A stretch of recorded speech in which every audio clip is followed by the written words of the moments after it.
ലോക്സഭാ തെരഞ്ഞെടുപ്പിന് മുന്നോടിയായി ഉദ്യോഗസ്ഥരുടെ പുനർവിന്യാസം ആരംഭിക്കാൻ സംസ്ഥാനങ്ങളോട് തെരഞ്ഞെടുപ്പ് കമ്മീഷൻ നിർദ്ദേശിച്ചു. ചീഫ് സെക്രട്ടറിമാർക്കും ഇലക്ടറൽ ഓഫീസർമാർക്കും അയച്ച കത്തിലാണ് കമ്മീഷൻ തെരഞ്ഞെടുപ്പിന്റെ ഒരുക്കങ്ങൾ തുടങ്ങാൻ നിർദ്ദേശിച്ചത്.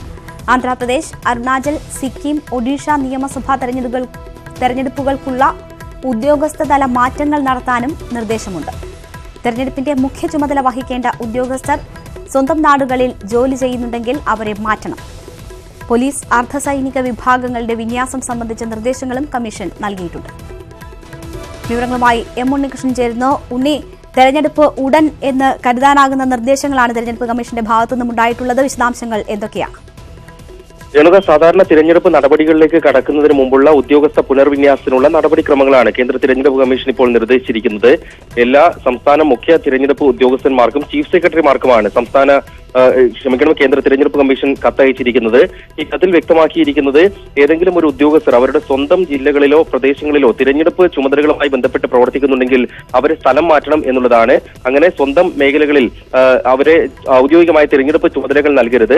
മാത്രമല്ല 3 വർഷത്തിൽ കൂടുതലായി ഏതെങ്കിലും ഉദ്യോഗസ്ഥർ ഒരു പ്രദേശത്ത് പ്രവർത്തിക്കുകയാണെങ്കിൽ അവരെയും സ്ഥലം മാറ്റണം. കാരണം അവർക്ക് പ്രധാനപ്പെട്ട തിരഞ്ഞെടുപ്പ് ചുമതലകൾ ഉണ്ടെങ്കിൽ ആ പ്രദേശത്ത് പല നിക്ഷിപ്ത താല്പര്യങ്ങൾക്കും കാരണമായേക്കാമെന്നൊരു വിലയിരുത്തലിന്റെ അടിസ്ഥാനത്തിലാണ് ഈ നിർദ്ദേശം നൽകിയിരിക്കുന്നത്. തിരഞ്ഞെടുപ്പ് കമ്മീഷൻ ഇത് സംബന്ധിച്ച് നേരത്തെ തന്നെ കൃത്യമായ ചട്ടങ്ങൾ കൊണ്ടുവന്നിരുന്നു. അതിന്റെ അടിസ്ഥാനത്തിലാണ് ഇത്തരത്തിൽ ഉദ്യോഗസ്ഥരെ നിക്ഷിപ്ത താല്പര്യങ്ങൾക്ക് വിധേയരാകാതിരിക്കാൻ സ്ഥലം മാറ്റം നടത്തണമെന്ന നിർദ്ദേശം നൽകിയിരിക്കുന്നത്.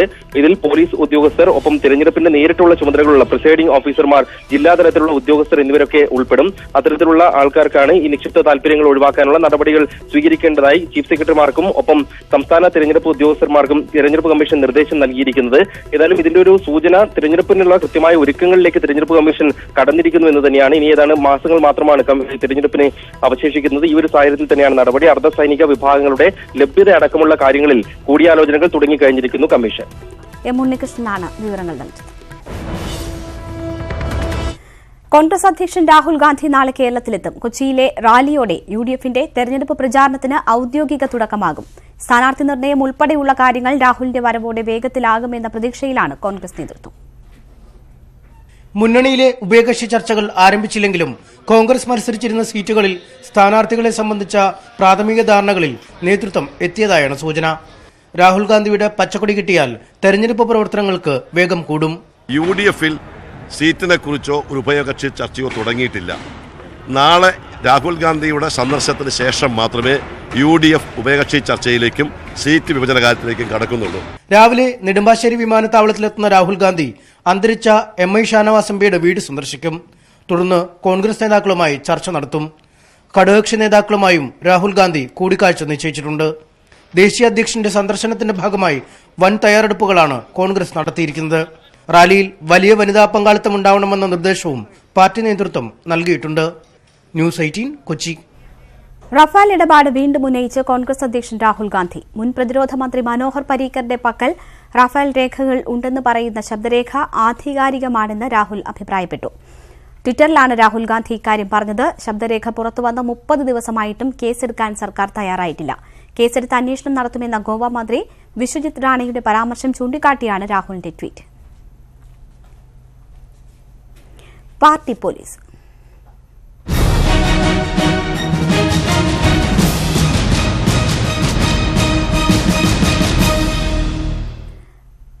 വനിതാ എസ്പിയുടെ CPM ഓഫീസ് റെയ്ഡിൽ പോലീസിനെ തള്ളി പാർട്ടിക്കൊപ്പം ചേർത്ത മുഖ്യമന്ത്രി. DCP ചുമതല വഹിച്ച ചൈത്ര തെരേസ ജോണിന്റെ നടപടി ജനാധിപത്യ സംവിധാനത്തിന് വിരുദ്ധമാണ്. രാഷ്ട്രീയ പാർട്ടികളുടെ ഓഫീസുകൾ ഇത്തരം പരിശോധനയ്ക്ക് വിധേയമാക്കാറില്ലെന്നും മുഖ്യമന്ത്രി പറഞ്ഞു. പോലീസിന്റെ ആത്മവീര്യം തകർക്കുന്ന നടപടി ഒഴിവാക്കണമെന്ന് പ്രതിപക്ഷ നേതാവ് രമേശ് ചെന്നിത്തല സബ്മിഷനിലൂടെ ആവശ്യപ്പെട്ടു. ചൈത്ര തെരേസ ജോണിന്റെ നടപടിയെ സോഷ്യൽ മീഡിയ മുക്തകണ്ഠം പിന്തുണയ്ക്കുമ്പോൾ മുഖ്യമന്ത്രി ചേർന്നത് പാർട്ടിക്കൊപ്പമാണ്. സർ, രാഷ്ട്രീയ പ്രവർത്തനം നടത്തുന്നവരെ ഇകഴ്ത്തി കാണിക്കാനുള്ള പ്രവണത ചില സ്ഥാപിത താൽപര്യക്കാരുടെ ഭാഗത്തു നിന്നും ഉണ്ടാകാറുണ്ട്. ഇത്തരം കാഴ്ചപ്പാടുകളെ തിരുത്തിക്കൊണ്ട് മാത്രമേ ജനാധിപത്യ സമൂഹത്തിന് മുന്നോട്ടു പോകാനാവൂ. CPIMന്റെ ജില്ലാ കമ്മിറ്റി ഓഫീസിൽ നടത്തിയ പരിശോധനയെ ഇത്തരമൊരു സമീപനത്തോടെയാണ് സർക്കാർ കാണുന്നത്. നമ്മുടെ നാട്ടിൽ രാഷ്ട്രീയ പാർട്ടി നേതാക്കൾ പോലീസുകാരുമായി അന്വേഷണത്തിൽ സഹകരിക്കാറുണ്ട്. പാർട്ടി ഓഫീസുകളുടെ പ്രവർത്തനം സുഗമമായി മുന്നോട്ട് കൊണ്ടുപോകാനുള്ള സാഹചര്യം സൃഷ്ടിക്കുക എന്നത് ജനാധിപത്യ സമൂഹത്തിൽ പോലീസിന്റെ പൊതുവായ ചുമതലയാണെന്നും മുഖ്യമന്ത്രി പറഞ്ഞു.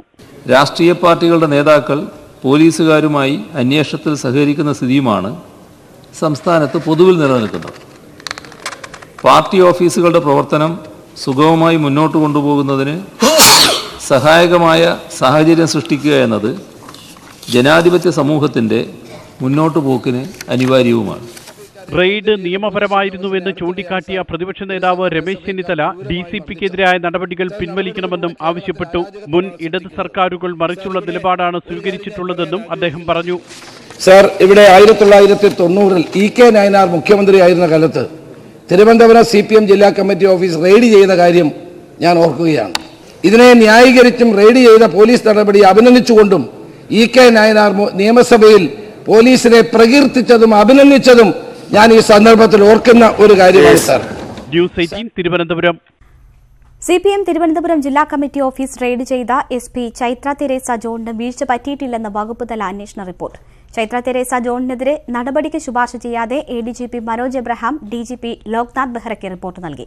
ഇതോടെ SPക്കെതിരെ കടുത്ത നടപടിയുണ്ടാകില്ലെന്ന് ഉറപ്പായി. CPM ജില്ലാ കമ്മിറ്റി ഓഫീസ് റെയ്ഡ് ചെയ്തതിൽ ഗൂഢാലോചന ഇല്ലെന്നാണ് വകുപ്പുതല അന്വേഷണത്തിലെ കണ്ടെത്തൽ. ലഭിച്ച വിവരത്തിന്റെ അടിസ്ഥാനത്തിലും ചട്ടങ്ങൾ പാലിച്ചുമാണ് ചൈത്ര തെരേസ ജോൺ പരിശോധന നടത്തിയത്. അതിനാൽ SPക്കെതിരെ നടപടി വേണ്ടെന്നും ADGP മനോജ് എബ്രഹാം DGP ലോക്നാഥ് ബെഹ്റയെ ധരിപ്പിച്ചു. റിപ്പോർട്ടിന്റെ അടിസ്ഥാനത്തിൽ അന്തിമ തീരുമാനമെടുക്കേണ്ടത് ഇനി DGPയാണ്. DGPയുടെ അഭിപ്രായം കൂടി ഉൾപ്പെടുത്തിയാകും ആഭ്യന്തര വകുപ്പിന് റിപ്പോർട്ട് കൈമാറുക. റെയ്ഡ് പോലുള്ള സംഭവങ്ങളിൽ കൂടുതൽ ജാഗ്രത പുലർത്തണമെന്ന് DGP നിർദ്ദേശിച്ചേക്കും. അതേസമയം പോലീസിന്റെ മനോവീര്യം തകർക്കുന്ന നടപടി സർക്കാരിന്റെ ഭാഗത്തുനിന്നുമുണ്ടായാൽ ഉദ്യോഗസ്ഥർക്ക് സംരക്ഷണം നൽകുമെന്ന് കോൺഗ്രസ് വ്യക്തമാക്കി. കൃത്യനിർവഹണത്തിന്റെ ഭാഗമായിട്ടാണ് അത്തരം റെയ്ഡ് നടത്തിയെന്നാണ് ഞങ്ങളുടെയൊക്കെ തന്നെ വിശ്വാസം. ഗവൺമെന്റ് അവരെ പീഡിപ്പിക്കാൻ ശ്രമിച്ചാൽ ഇന്ത്യൻ നാഷണൽ കോൺഗ്രസ് അതിശക്തിയായിട്ട് അവർക്ക് മാത്രമല്ല അത്തരം നീതി നിഷേധിക്കപ്പെടുന്ന എല്ലാ ഉദ്യോഗസ്ഥന്മാർക്കും പൂർണ്ണമായ സംരക്ഷണം കൊടുക്കാനുള്ള ബാധ്യത ഞങ്ങൾക്കുണ്ട്. ചൈത്ര തെരേസ ജോണിനെതിരെ രൂക്ഷ വിമർശനവുമായി DYFI രംഗത്തെത്തി. ചൈത്ര തെരേസ ജോൺ തന്നെ കയറിയതിനു ശേഷം ഒരു നിശ്ചിത സമയത്തിനകം കൃത്യമായൊരു PR ഏജൻസി വഴി വാർത്ത കൊടുത്തതുമാണ്. ഇല്ലെങ്കിൽ എന്തിനാ ഇവർ വാർത്ത കൊടുത്തത്? പ്രതിയെ പിടിക്കണം എന്ന ഇന്റൻഷനേ അല്ല അവർക്ക്. പ്രതി അവിടെ ഉണ്ടോ ഇല്ലയോ എന്നും അവർക്കറിയില്ല. അവിടെ കയറിയത് ഷോ ഓഫിന് വേണ്ടിയാണ്. മെഡിക്കൽ കോളേജ് പോലീസ് സ്റ്റേഷൻ ആക്രമണവുമായി ബന്ധപ്പെട്ട് മുഖ്യപ്രതി CPM പ്രവർത്തകൻ മനോജിനെ പോലീസ് അറസ്റ്റ് ചെയ്തു. ന്യൂസ് 18 തിരുവനന്തപുരം. ഹർത്താലുകൾ നിയന്ത്രിക്കുന്നതിനെക്കുറിച്ച് ചർച്ച ചെയ്യാൻ സർക്കാർ സർവകക്ഷി യോഗം വിളിക്കും. മുഖ്യമന്ത്രി പിണറായി വിജയനാണ് നിയമസഭയിൽ ഇക്കാര്യം അറിയിച്ചത്. ഹർത്താൽ നിയന്ത്രണ ബിൽ കൊണ്ടുവരാൻ സർക്കാർ തയ്യാറാകണമെന്ന് പ്രതിപക്ഷ നേതാവ് രമേശ് ചെന്നിത്തല ആവശ്യപ്പെട്ടു. അനാവശ്യ ഹർത്താലുകൾക്കെതിരെ യോജിച്ച നിലപാടാണ് ഭരണപക്ഷവും പ്രതിപക്ഷവും ഇന്ന് സഭയിൽ സ്വീകരിച്ചത്. ശബരിമല കർമ്മസമിതി ആഹ്വാനം ചെയ്ത ഹർത്താലിൽ നടന്ന അക്രമങ്ങൾ സംബന്ധിച്ചായിരുന്നു ചോദ്യം. തുടർന്ന് നടന്ന ചർച്ചയിൽ ഭരണ പ്രതിപക്ഷാംഗങ്ങൾക്ക് ഒരേ നിലപാട്. കേരളത്തിന്റെ മുന്നോട്ടു പോക്കിനെ തടയാൻ ബോധപൂർവമുള്ള ചില നടപടികൾ കേരളത്തിന്റെ വികസനത്തിന് ഇതേവരെ ഒരു പങ്കും വഹിക്കാത്ത ചില ശക്തികൾ ബോധപൂർവം നടത്തിക്കൊണ്ടിരിക്കുകയാണ്. സംസ്ഥാന സർക്കാർ ഇക്കാര്യം സംബന്ധിച്ച് ഗൗരവമായി തന്നെ സർവകക്ഷി യോഗം വിളിച്ചു ചേർത്ത് ചർച്ച ചെയ്യാൻ തയ്യാറാണ്. മിന്നൽ ഹർത്താലുകൾ അവസാനിപ്പിക്കണമെന്നായിരുന്നു പ്രതിപക്ഷ നേതാവ് രമേശ് ചെന്നിത്തലയുടെ ആവശ്യം. ഹർത്താൽ നിയന്ത്രണ ബിൽ പാസാക്കണമെന്നും ചെന്നിത്തല. ഇനിയുള്ള കാലഘട്ടങ്ങളിൽ ഈ കാര്യത്തിൽ ഒരു വളരെ ശക്തമായ നിലപാട് എടുക്കേണ്ടതായിരിക്കുന്നു എന്നുള്ളതാണ് സമീപകാല സംഭവങ്ങൾ തെളിയിക്കുന്നത്. അതുകൊണ്ട് സഭയുടെ പ്രോപ്പർട്ടിയായി ഇപ്പോഴുമുള്ള ഈ ബില്ല് റീഇൻട്രൊഡ്യൂസ് ചെയ്ത് ഇത് പാസ്സാക്കാൻ ബഹുമാനപ്പെട്ട മുഖ്യമന്ത്രി മുൻകൈ എടുക്കുമോ എന്നാണ് എനിക്ക് അങ്ങയിലൂടെ മുഖ്യമന്ത്രിയോട് ചോദിക്കാനുള്ളത്. ബിൽ പാസാക്കുന്നതിന് മുമ്പ് സഭയ്ക്ക് പുറത്തും സഭയ്ക്കുള്ളിലും ചർച്ച നടത്താമെന്ന് മുഖ്യമന്ത്രി. ശബരിമല സ്ത്രീ പ്രവേശന വിരുദ്ധ സമരവുമായി ബന്ധപ്പെട്ട് വ്യാപാര സ്ഥാപനങ്ങൾക്ക് നേരെ നടന്ന അക്രമങ്ങളിൽ 64 കേസുകളിലായി 5394 സംഘപരിവാർ പ്രവർത്തകർക്കെതിരെ കേസെടുത്തു. 1171 പേർ അറസ്റ്റിലായെന്നും മുഖ്യമന്ത്രി നിയമസഭയെ അറിയിച്ചു. ന്യൂസ് 18 തിരുവനന്തപുരം. KSRTCയിലെ എംപാനൽ പ്രതിസന്ധിയിൽ നിയമസഭയിൽ പ്രതിപക്ഷ പ്രതിഷേധം. സർക്കാരിന്റെ കള്ളക്കളിയാണ് തൊഴിൽ നഷ്ടപ്പെടലിനിടയാക്കിയതെന്ന് പ്രതിപക്ഷവും കോടതി വിധിയാണ് കാരണമെന്ന് സർക്കാരും നിലപാടെടുത്തു. ഇതിനിടെ പിരിച്ചുവിടപ്പെട്ട എംപാനൽ ജീവനക്കാർ നിയമസഭയ്ക്ക് മുന്നിൽ പ്രതിഷേധിച്ചു. സർക്കാരിന്റെ കള്ളക്കളിയാണ് പ്രതിസന്ധിക്ക് കാരണമാക്കിയതെന്ന് പ്രതിപക്ഷം. കോടതി ഇടപെടലാണ് പിരിച്ചുവിടേണ്ട സാഹചര്യമൊരുക്കിയതെന്ന് സർക്കാർ. എംപാനൽ ജീവനക്കാർ നേരിടുന്ന പ്രതിസന്ധിയായിരുന്നു നിയമസഭയിലെ അടിയന്തര പ്രമേയം. സർ, കോടതിയിലെ എംപാനൽ ജീവനക്കാരെ മുഴുവൻ ദിവസക്കൂലിക്കാരായി മാറ്റിക്കൊണ്ട് ഒരു ഉത്തരവ് പുറപ്പെടുവിച്ചു. അങ്ങ് മന്ത്രിയായിരുന്നു എന്ന് ഞാൻ പറയുന്നില്ല. ഒരു ഉത്തരവ് പുറപ്പെടുവിച്ചു. ആ ഉത്തരവിനകത്ത് മാനേജിംഗ് ഡയറക്ടറാണ് ഉത്തരവ് പുറപ്പെടുവിച്ചത്. എംപാനൽ ജീവനക്കാർ എന്ന് പറയുന്ന എമർജൻസി മസ്ട്രോൾ ജീവനക്കാർ, അതിനുശേഷം നിലവിലുള്ള മുഴുവൻ താൽക്കാലിക ജീവനക്കാരെയും പിരിച്ചുവിടാൻ അനുവദിക്കണമെന്ന് ആവശ്യപ്പെട്ടുകൊണ്ട് CMD അങ്ങേക്ക് കത്ത് തന്നിട്ടില്ലേ? കോടതി അലക്ഷ്യം ഒഴിവാക്കാനായിരുന്നു പിരിച്ചുവിട്ടതെന്ന് ഗതാഗത മന്ത്രി. മുൻ സർക്കാർ ഒഴിവുകൾ സംബന്ധിച്ച് തെറ്റായ കണക്കുകൾ നൽകിയത് പ്രതിസന്ധി രൂക്ഷമാക്കി. അപ്പീൽ നൽകാത്തത് കീഴ്ക്കോടതി തീരുമാനമെടുക്കട്ടെ എന്ന സുപ്രീം കോടതിയുടെ മുൻ നിലപാടിനെ തുടർന്ന് ഇതൊരു പ്രധാനപ്പെട്ട പ്രശ്നമാണ് എന്ന വികാരം, ആ വികാരം ഞങ്ങൾ പങ്കുവെക്കുന്നുണ്ട്. ബഹുമാനപ്പെട്ട ഹൈക്കോടതിയുടെ അന്തിമ വിധി വന്നതിന് ശേഷം മാത്രം നമുക്കത് സംബന്ധിച്ച് ആലോചിച്ച് ന്യായമായ പരിഹാരം കണ്ടെത്താൻ കഴിയണം എന്നാണ് സർക്കാർ ആഗ്രഹിക്കുന്നത്. CPM സംസ്ഥാന സെക്രട്ടറി കോടിയേരി ബാലകൃഷ്ണൻ മാധ്യമങ്ങളെ കാണുന്നു. തത്സമയം അങ്ങനെയുള്ള നിലപാട് ഏത് ഓഫീസർമാർ സ്വീകരിച്ചാലും അത് തെറ്റാണ്. നിയമം നടപ്പാക്കാനാണ് പോലീസ് ഓഫീസർമാർ ശ്രമിക്കേണ്ടത്. അവിടെ ഏതെങ്കിലും ഒരു പ്രതിയെ ഒളിച്ചു കിടക്കുന്നത് വിവരം കിട്ടിയിട്ടാണ് പോയതെങ്കിൽ അതിന് ന്യായീകരണമുണ്ട്. ഒരാളെ പിടിക്കാൻ SP ചൈത്ര തെരേസ ജോണിന്റെ നടപടിയിൽ പ്രതികരണം അറിയിക്കുകയായിരുന്നു CPM സംസ്ഥാന സെക്രട്ടറി കോടിയേരി ബാലകൃഷ്ണൻ. മറ്റു വാർത്തകളിലേക്ക് അതിൻ്റെ പേരിൽ പത്രങ്ങളൊരു വാർത്തയുണ്ടായി. ഇങ്ങനെയുള്ള വില കുറഞ്ഞ പബ്ലിസിറ്റിക്ക് വേണ്ടി പ്രവർത്തിക്കുന്ന പോലീസ് ഓഫീസർമാരായാലും മറ്റുള്ളവരായാലും അത് സർക്കാരിൻ്റെ നയമല്ല. സർക്കാരിൻ്റെ മുകളിൽ പറക്കാൻ ഓഫീസർമാർ ശ്രമിക്കരുത്. ആസൂത്രിതമാണെന്നൊന്നും പറയാൻ സാധിക്കില്ല. അവരുടെ എന്തോ ഒരു തോന്നലിൻ്റെ ഭാഗമായി ചെയ്തതായിരിക്കാം. ആസൂത്രിതമായ അത്തരം കാര്യങ്ങളൊന്നും ചെയ്യാൻ ഇതുപോലുള്ള ഓഫീസർമാർക്ക് ഇപ്പോൾ കേരളത്തിൽ കഴിയുമെന്ന് എനിക്ക് തോന്നുന്നില്ല. പക്ഷെ ഒരു കാര്യം ഉള്ളത്, എല്ലാ ഓഫീസർമാരും സർക്കാരിന് വിധേയവും സർക്കാരിൻ്റെ കീഴിലുമാണ്. സർക്കാരിൻ്റെ മുകളിൽ പറക്കാൻ ഓഫീസർമാർ ശ്രമിക്കരുത്. ശരി, സർക്കാരിന് മുകളിൽ പറക്കാൻ ഓഫീസർമാർ ശ്രമിക്കരുത് എന്നാണ് CPM സംസ്ഥാന സെക്രട്ടറി കോടിയേരി ബാലകൃഷ്ണൻ പറയുന്നത്. ചിത്ര തെരേസ ജോണിൻ്റേത് പബ്ലിസിറ്റി സ്റ്റണ്ടാണ് എന്നും CPM സംസ്ഥാന സെക്രട്ടറി പറയുന്നു. മറ്റു വാർത്തകളിലേക്ക്. വിഴിഞ്ഞം തുറമുഖ പദ്ധതി സമയബന്ധിതമായി പൂർത്തിയാക്കുമെന്ന് മുഖ്യമന്ത്രി പിണറായി വിജയൻ. ഓഖി നിർമ്മാണ പ്രവർത്തനങ്ങളെ തടസ്സപ്പെടുത്തി. കരിങ്കല്ല് ക്ഷാമം പരിഹരിക്കാൻ കളക്ടർമാരെ ചുമതലപ്പെടുത്തിയെന്നും മുഖ്യമന്ത്രി നിയമസഭയിൽ പറഞ്ഞു. എല്ലാ പരിശോധനയുമുണ്ട്, എല്ലാ റിവ്യൂമുണ്ട്, മന്ത്രിതലത്തിലുള്ള പരിശോധനയുണ്ട്, മുഖ്യമന്ത്രി തലത്തിലുള്ള പരിശോധനയുണ്ട്. അതിൻ്റെ എല്ലാം ഭാഗമായുള്ള നടപടികളും നീങ്ങിക്കൊണ്ടിരിക്കുന്നുണ്ട്.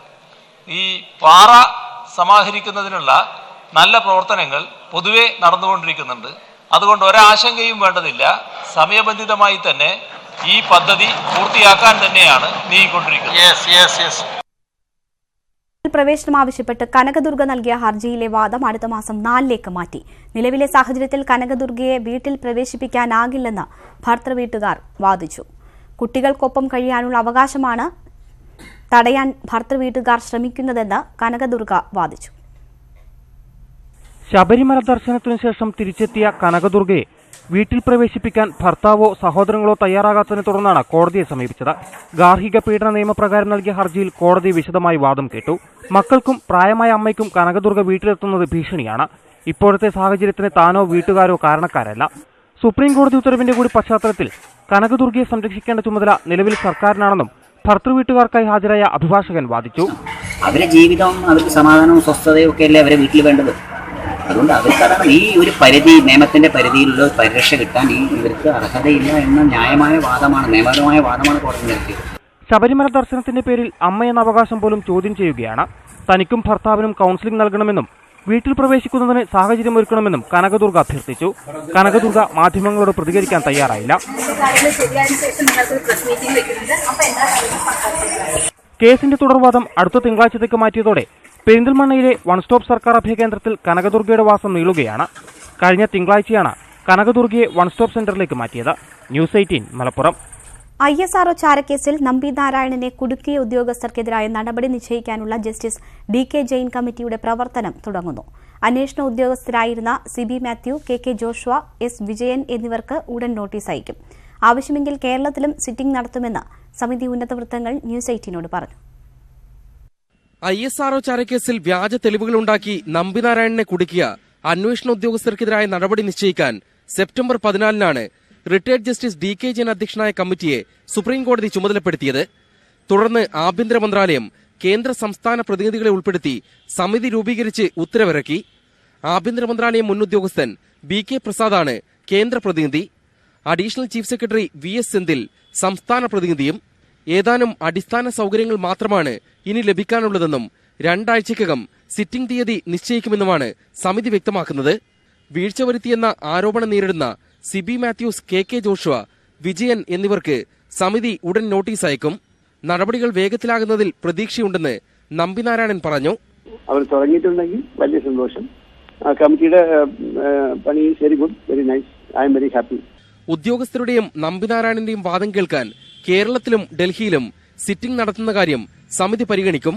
ഡൽഹിയിൽ കേന്ദ്ര ആഭ്യന്തര മന്ത്രാലയത്തിലാണ് സമിതിക്ക് ഓഫീസ് അനുവദിച്ചിരിക്കുന്നത്. കേസിലെ കേരള പോലീസ് നടപടികൾ ദുരുദ്ദേശപരമെന്ന് വ്യക്തമാക്കി 50 ലക്ഷം രൂപ നഷ്ടപരിഹാരം വിധിച്ച ശേഷമാണ് തുടർ നടപടിക്കായി സുപ്രീംകോടതി സമിതിയെ നിയോഗിച്ചത്. M Unnikrishnan, news 18, Delhi. TP Chandrasekharan വധക്കേസിലെ പ്രതി കുഞ്ഞനന്തന്റെ ഹർജിയിൽ ഹൈക്കോടതി സർക്കാർ നിലപാട് ആരാഞ്ഞു. ഗുരുതരമായ ആരോഗ്യ പ്രശ്നങ്ങൾ ഉണ്ടെന്ന് ചൂണ്ടിക്കാട്ടിയാണ് കുഞ്ഞനന്തൻ ഹൈക്കോടതിയെ സമീപിച്ചത്. ശിക്ഷ നടപ്പാക്കുന്നത് തടയണമെന്നും ജാമ്യം നൽകണമെന്നുമാണ് ഹർജിയിലെ ആവശ്യം. സർക്കാരിന്റെ നിലപാട് ആരാഞ്ഞ കോടതി ഹർജി പരിഗണിക്കുന്നത് വെള്ളിയാഴ്ചത്തേക്ക് മാറ്റി. കർണാടകയിൽ കോൺഗ്രസിന് മുന്നറിയിപ്പുമായി മുഖ്യമന്ത്രി HD കുമാരസ്വാമിയുടെ രാജിഭീഷണി. MLA-മാരെ കോൺഗ്രസ് നിയന്ത്രിച്ചില്ലെങ്കിൽ സ്ഥാനമൊഴിയാൻ തയ്യാറാണെന്ന് കുമാരസ്വാമി പറഞ്ഞു. സിദ്ധാരാമയ്യയാണ് ഇപ്പോഴും മുഖ്യമന്ത്രിയെന്ന കോൺഗ്രസ് അംഗങ്ങളുടെ പ്രസ്താവനകളാണ് കുമാരസ്വാമിയെ ചൊടിപ്പിച്ചത്. വിവാദ പരാമർശങ്ങൾ നടത്തിയ MLA-മാരോട് കോൺഗ്രസ് വിശദീകരണം തേടി. ഭരണം പിടിക്കാൻ പ്രതിപക്ഷമായ BJPയും അധികാരം നിലനിർത്താൻ കോൺഗ്രസ് JDS സഖ്യവും നടത്തിയ റിസോർട്ട് നാടകങ്ങളായിരുന്നു കഴിഞ്ഞ ദിവസങ്ങളിൽ കർണാടക രാഷ്ട്രീയത്തെ കലുഷിതമാക്കിയത്. എന്നാൽ ഇപ്പോൾ സർക്കാരിനെ നയിക്കുന്ന JDSഉം കോൺഗ്രസും തമ്മിലുള്ള ഉൾപ്പോരാണ് മറനീക്കുന്നത്. മുഖ്യമന്ത്രി സ്ഥാനത്ത് സിദ്ധരാമയ്യയെ തന്നെയാണ് ഇപ്പോഴും കാണുന്നതെന്ന കോൺഗ്രസ് നേതാവും മന്ത്രിയുമായ പുട്ടരംഗശെട്ടിയുടെ പരാമർശങ്ങളാണ് വിവാദങ്ങൾക്ക് തിരികൊളുത്തിയത്. സിദ്ധരാമയ്യയ്ക്ക് 5 വർഷം കൂടി ലഭിച്ചാൽ യഥാർത്ഥ വികസനമുണ്ടാകുമെന്ന പ്രസ്താവനയുമായി പിന്നാലെ MLA ST സോമശേഖരും രംഗത്ത് വന്നു. ഇത് സംബന്ധിച്ച ചോദ്യങ്ങൾക്കായിരുന്നു HD കുമാരസ്വാമിയുടെ പ്രതികരണം. അംഗങ്ങളെ നിയന്ത്രിച്ചില്ലെങ്കിൽ രാജിവെച്ചൊഴിയുമെന്ന് Kumaraswamy. Congress leaders, they must control their MLAs. Frequently, if they in the open meetings, if they react like this. നിയമസഭാ കക്ഷി നേതാവാണ് സിദ്ധരാമയ്യെന്നും അതുകൊണ്ടാകാം MLA-മാർ മുഖ്യമന്ത്രി സ്ഥാനത്ത് അദ്ദേഹത്തെ കാണുന്നതെന്നുമായിരുന്നു ഉപമുഖ്യമന്ത്രിയും കോൺഗ്രസ് നേതാവുമായ G. പരമേശ്വരയ്യയുടെ പ്രതികരണം. No, that is a different thing. But as far as Siddaramaiah is concerned, yes, he is our leader. He is a CLP leader in our party. He has done well for the last 5 years. Nobody can dispute that. ഇന്ന് ചേരാനിരുന്ന മന്ത്രിസഭായോഗം മാറ്റിവെച്ചത് തർക്കത്തിന്റെ പശ്ചാത്തലത്തിലാണെന്നാണ് സൂചന. 7 മാസം പ്രായമായ സർക്കാരിന് പ്രതിപക്ഷ ഭീഷണിക്ക് പുറമെ സഖ്യത്തിലെ തുടർച്ചയായ പ്രശ്നങ്ങളും വെല്ലുവിളിയാവുകയാണ്. National desk, news 18. കർണാടകയിൽ മുഖ്യമന്ത്രി HD കുമാരസ്വാമി രാജിവെക്കേണ്ട സാഹചര്യമില്ലെന്ന് KC വേണുഗോപാൽ. മുഖ്യമന്ത്രിക്കെതിരെ കോൺഗ്രസ് MLA-മാരുടെ ഭാഗത്ത് നിന്ന് വിമർശനമുണ്ടായത് ഗൌരവമായാണ് കാണുന്നത്. ഇക്കാര്യത്തിൽ MLA-യോട് വിശദീകരണം ചോദിച്ചിട്ടുണ്ട്. കർണാടകയിലെ സാഹചര്യങ്ങളിൽ കോൺഗ്രസ് ഹൈക്കമാൻഡിന് അതൃപ്തിയൊന്നുമില്ലെന്നും കർണാടകയുടെ ചുമതലയുള്ള ജനറൽ സെക്രട്ടറി കൂടിയായ വേണുഗോപാൽ പറഞ്ഞു. അങ്ങനെ യാതൊരു സാഹചര്യവും അവിടെ നിലവിലില്ല. ഗവൺമെന്റ് വളരെ ശക്തമായി മുന്നോട്ട് പോകും. ശരിയാണ്, ഒരു MLA-യുടെ പ്രസ്താവന ഗവൺമെന്റ് പ്രവർത്തനങ്ങളിൽ അസംതൃപ്തി പ്രകടിപ്പിച്ചുകൊണ്ടുള്ളൊരു പ്രസ്താവന വന്നിട്ടുണ്ടായിരുന്നു. അത് കോൺഗ്രസ് ഹൈക്കമാൻഡിനെ സംബന്ധിച്ചിടത്തോളം വളരെ ഗൗരവമായിട്ടാണ് അത്തരം പ്രസ്താവനകളെ കാണുന്നത്. ഡിജിറ്റൽ ഇന്ത്യയെ കെട്ടിപ്പടുക്കുന്നതിന്റെ ഭാഗമായി ഉപയോക്താക്കൾക്ക് കൂടുതൽ സൌകര്യങ്ങളുമായി ജിയോ എത്തുന്നു. ട്രെയിൻ ടിക്കറ്റ് ബുക്കിംഗ് സേവനം ഇപ്പോൾ ജിയോ ഫോണിലും ലഭ്യമാണ്. ജിയോ റെയിൽ ആപ്പ് വഴിയാണ് ബുക്കിംഗ് സാധ്യമാകുക. PNR സ്റ്റാറ്റസ്, ട്രെയിൻ സമയ വിവരങ്ങൾ, റൂട്ടുകൾ, സീറ്റ് ലഭ്യത തുടങ്ങിയ വിവരങ്ങൾ ജിയോ ഫോണുകളിൽ ലഭ്യമാണ്. ജിയോ റെയിൽ ആപ്ലിക്കേഷനുകൾ വഴി ക്രെഡിറ്റ്, ഡെബിറ്റ് കാർഡുകൾ വഴി ടിക്കറ്റ് ബുക്ക് ചെയ്യാൻ കഴിയും.